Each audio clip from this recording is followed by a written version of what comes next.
요즘 30대 분들이 주식에 전혀 관심이 없대요. 뭐에 관심이 있을까요? 부동산. 그렇죠. 네.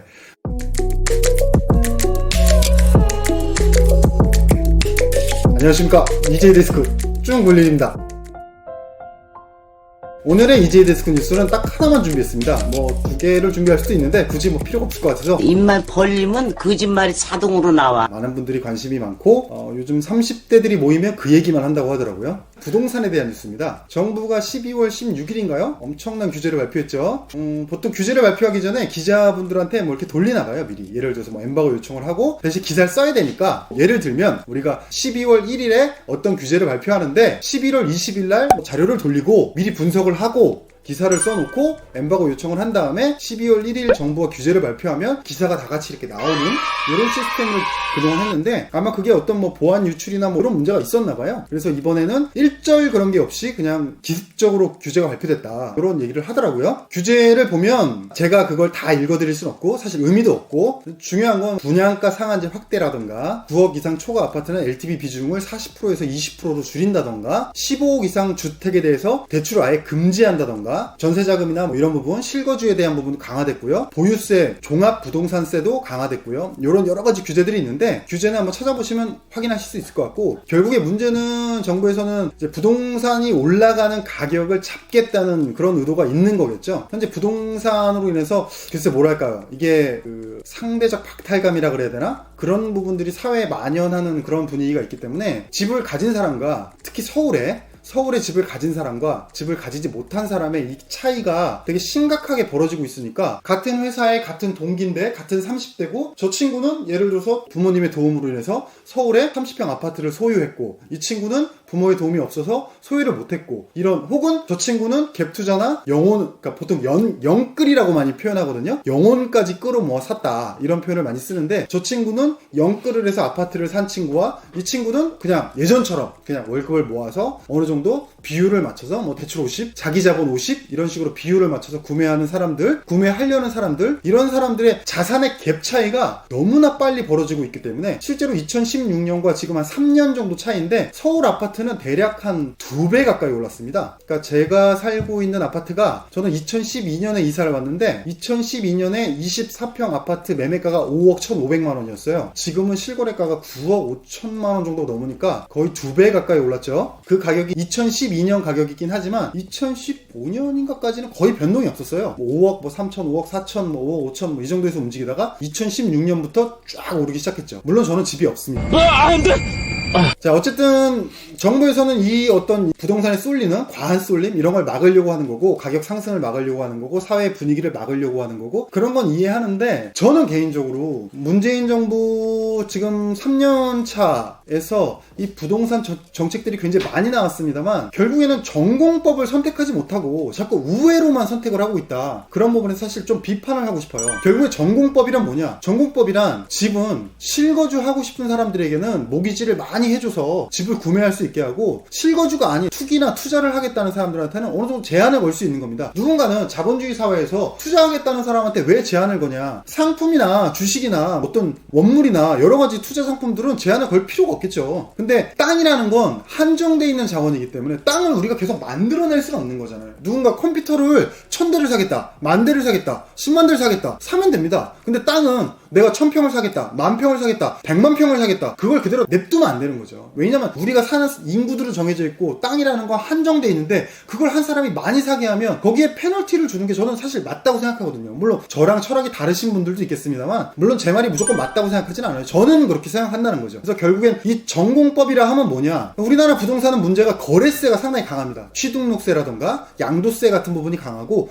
보유세가 상당히 약한데, 저는 이걸 바꿔야 된다고 생각합니다. 거래세를 낮추고 보유세를 올려야, 그러니까 무슨 얘기냐? 우리나라 부동산은 손바뀜이 자주 만들어줘야 이게 가격이 어느 정도 안정이 될 텐데, 사람들이 물건을 한번 딱 깔고 앉으면 이 깔고 앉고 물건을 안 팔려고 하는 경향이 있는 거죠. 그 이유는 뭐냐? 내가 핵심 지역에 들어갔다. 우리나라 핵심 지역 강남이죠. 예를 들어서 강남에 들어갔다. 보유세가 낮으니까 안 파는 겁니다. 안 파는 거예요. 계속 내가 은퇴해도 내가 강남에 살 이유가 없는데도 강남에 계속 사는 겁니다. 예를 들어서 교육 때문에 강남에 들어갔다, 직장 때문에 강남에 들어갔다, 뭐 때문에 강남에 들어갔다. 그러면 시간이 지나면 미국으로 실제로 예를 들면 내가 일 때문에 뉴욕에 살다가 뉴욕은 보유세가 이제 강하기 때문에 이제 뉴욕 회사에 다니지 않으면 다른 지역으로 이사하는 게 굉장히 자연스러운 현상인데, 그러니까 손바꿈이 자연스럽게 일어나는데 우리나라는 그걸 보유세가 낮으니까 깔고 앉는다는 거죠. 근데 보유세가 어느 정도 올라가면 일정한 수입이 있을 때는 보유세를 내면서 그 지역의 메리트를 느끼면서 거주할 수 있지만, 이제는 내가 직장에 다니지 않고 은퇴를 했으면 그 지역에 거주하면 뭐 별로 메리트가 없잖아요. 직장 은퇴했으니까. 그럼 보유세가 강하기 때문에 보유세가 약한 지역으로 빠질 수가 있는데, 그런 것들이 안 되니까 우리나라의 이 손바뀜이 안 되는 문제 때문에 매물은 점점 줄어들고, 매물이 줄어들면 수요는 늘어나는데 당연히 공급이 줄어들면 수요는 늘어나고, 그러면 가격은 오를 수밖에 없게 되는 거죠. 그러니까 결국에 이 거래세를 낮추고 보유세를 높이는 게 전공법이 아닌가. 예를 들어서 내가 송파에 10억짜리 아파트에 사는 사람이 강남에 11억짜리 아파트로 살려면 1억만 있으면 내가 집을 이사할 수 있겠구나. 실제로 1억이 아닌 거죠. 송파에서 아파트를 팔았을 때 양도세를 내고, 강남에서 1억 비싼 아파트지만 11억짜리 아파트를 샀을 때 취득세를 또 내고, 이사 비용 또 내고, 복비를 양쪽에 내고, 뭐 이런 식으로 하면 비용이 너무 늘어나니까 이런 실거주자들이 손바뀜이 쉽게 일어날 수 있게 한다거나, 이런 부분은 정부에서 보장을 해줘야 되는데, 저는 이 세금 제도가 잘못되지 않았나. 결국에 전공법이라 하면 보유세를 올리고 거래세를 낮추는 게 전공법인데, 이 보유세를 올리는 부분에 있어서 선택하기가 굉장히 어려운 거죠. 왜냐면 결국에 예를 들면 미국 텍사스 같은 경우 보유세가 1.9% 정도 됩니다. 1.9%. 미국에서 한 6번째로 보유세가 높은 주라고 하더라고요. 그럼 1.9%라고 하면 10억짜리 아파트에 있을 때 보유세를 1년에 1,900만 원 낸다는 거예요. 1,900만 원을 낸다 그러면 한 달 평균 세금을 한 170만 원꼴 내는 거죠. 그러면 이 집이 내 집인데,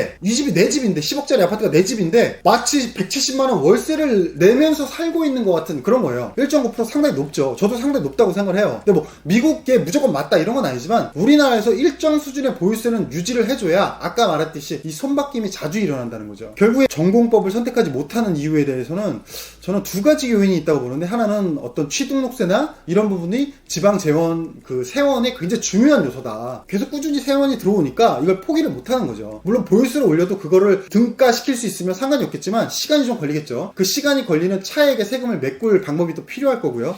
그러니까 아마 못하는 게 아닌가 그런 생각이 들고, 두 번째로는 사실 제일 중요한 건데, 선거에서 질까봐 못하는 거겠죠. 저는 개인적으로 그렇게 생각합니다. 그 어떤 세력도, 민주 세력이든 보수 세력이든 어떤 세력도 저는 보유세를 올리지 못한다. 강하게 올리지 못한다. 종부세 뭐 올린다 이런 얘기를 하는데, 종부세 기껏 해봐야 전 국민의 1.2% 해당자입니다. 종부세를 올리니 많이 하는 건 사실 별로 의미가 없는 거예요. 왜냐면 99%가 안 내는 세금을 가지고 올리니 많이 하는 게 무슨 의미가 있습니까? 보유세라는 거는 전 국민이 재산을 가지고 있는 사람들이 다 납부하는 게 보유세인데, 결국엔 보유세를 잡아야 되는데 그거는 선거에서 질까봐 건드리지 못하는 거죠. 저는 어떻게 보면 비겁하다고 봅니다. 결론적으로 정부의 어떤 정책들 맞냐 틀리냐는 시간이 지나서 우리가 평가해 봐야 되겠습니다만, 결국에 핵심적으로 전공법으로 가야 된다. 저는 그런 생각이 들고, 실거주자에게는 과감하게 모기지로 90%씩 대출을 해주면서 거주할 수 있게 하고, 실거주가 아닌 투기나 투자하는 분들에게는 그만큼의 디메리트를 줘서 주거 안정화를 이루는 게 저는 맞지 않나 그런 생각이 들고, 사실 이런 말씀 드리면 또 굉장히 욕하시는 분들 있을 것 같은데, 저는 전세도 없어져야 된다고 봅니다. 대한민국 부동산을 여태까지 계속 끌어올리는 근간이 전세입니다.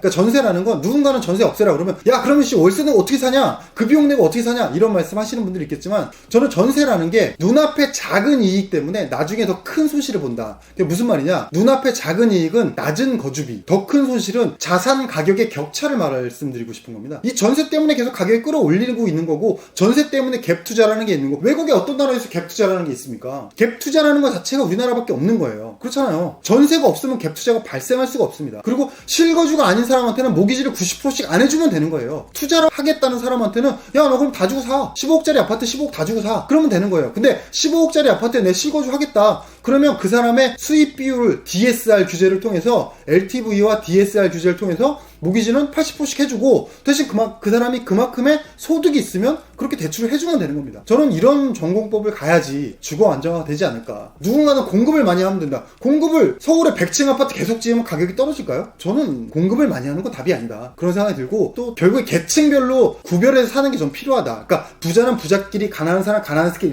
이렇게 살아라가 아니라, 그게 혼재되어 사는 사회가 필요하다. 왜냐면 계급사회 이런 얘기를 하자는 건 아니지만 결국에 도시가 돌아가기 위해서는 고소득 근로자도 있지만 저소득 근로자도 있습니다. 그럼 저소득 근로자도 살 공간이 있어야 되고, 그럼 저소득 근로자들은 서울에 살지 말고 경기도에 살아라. 그럼 이 사람들이 출퇴근하는데 너무 힘들잖아요. 결국에 서울이란 이 공간에서도 돈을 못 버는 사람, 돈이 없는 사람들이 살 공간도 필요하고, 돈을 많이 버는 사람들이 살 공간도 필요하고, 돈을 중간으로 버는 사람들이 살 공간도 필요하고, 임대주택도 많이 지어야 되고, 결국 이게 혼재돼 있어야 저는 이런 것들이 필요한데, 재개발, 재건축만이 답도 아니고 이제 복잡한 문제긴 하지만 결국엔 전공법으로 가야 된다. 실거주자들을 우선시해야 되고 보유세를 강화해야 된다. 저는 개인적으로 그런 생각입니다. 오늘의 EJ 데스크는 사실 정부 정책에 대한 어떤 디테일한 어떤 정보를 알려드린다기보다 제가 그런 정보를 알려드리는 게 뭔 의미가 있겠습니까? 그러니까 부동산에 대한 개인적인 소회, 무주택자로서 저도 폭락을 바란다 이런 뜻은 아니에요. 오해하시지 말고, 어쨌든 개인적으로 부동산에 대한 정책의 철학 이런 것들이 필요하지 않을까, 그런 말씀을